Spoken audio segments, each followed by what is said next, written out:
दोस्तों, पश्चिम बंगाल की राजनीति इस वक्त ऐसी लग रही है जैसे किसी फिल्म के डायरेक्टर ने बीच शूटिंग में स्क्रिप्ट फाड़कर नई कहानी शुरू कर दी हो और रिजल्ट आते ही कहीं जश्न, कहीं मातम, कहीं आरोप, तो कहीं ऐसा बवाल कि पूरा राजनीतिक बाजार मेगा सेल पर लगा हुआ महसूस हो रहा है।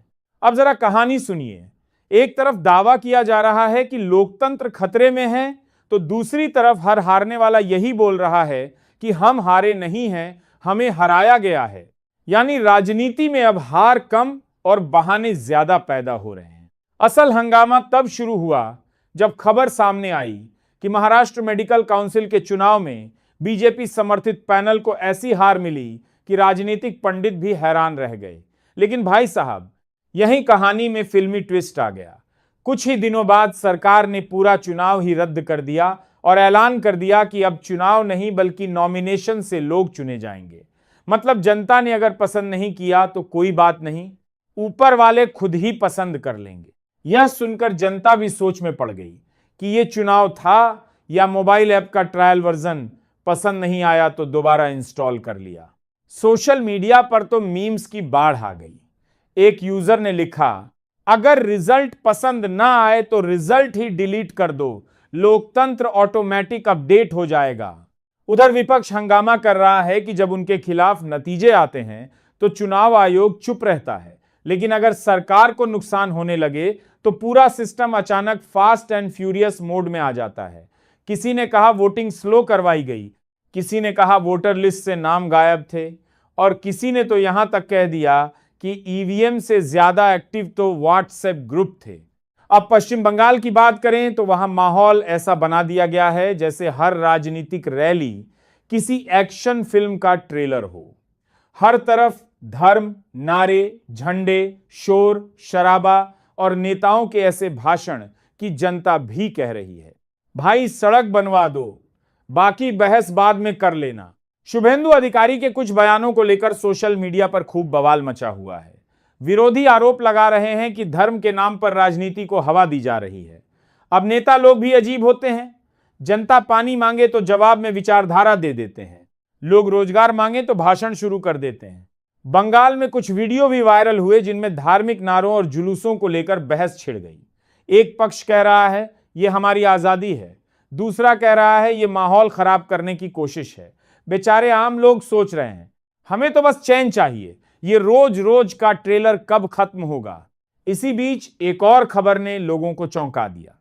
ऑस्ट्रेलिया की अदालत ने बीजेपी से जुड़े बताए जा रहे एक ओवरसीज कार्यकर्ता ब्लेश धनकर को गंभीर अपराधों के मामले में 40 साल की सजा सुना दी। सोशल मीडिया पर इसके बाद राजनीतिक लड़ाई और तेज हो गई। एक तरफ लोग कह रहे हैं देखो असली चेहरा सामने आ गया, तो दूसरी तरफ समर्थक तुरंत दूरी बनाते नजर आए। जैसे व्हाट्सएप ग्रुप में गलत मैसेज आते ही लोग बोलते हैं भाई ये मेरा फॉरवर्ड नहीं था। उधर बिहार में भी राजनीति ने कॉमेडी शो का रूप ले लिया। एक युवा मंत्री जी भाषण में 2025 की जगह 1925 बोल गए। अब सोशल मीडिया वालों को और क्या चाहिए था। किसी ने लिखा, लगता है मंत्री जी पिछले जन्म से ही सरकार में हैं। एक और यूजर ने मजाक उड़ाते हुए कहा, इतनी पुरानी तारीख याद है, लगता है इतिहास की किताब ज्यादा पढ़ ली। बिहार की जनता वैसे ही स्वास्थ्य व्यवस्था से परेशान है, ऊपर से ऐसे बयान सुनकर लोग हंस भी रहे हैं और माथा भी पकड़ रहे हैं, क्योंकि यहां राजनीति में योग्यता कम और खानदानी पहचान ज्यादा चलती दिखाई देती है।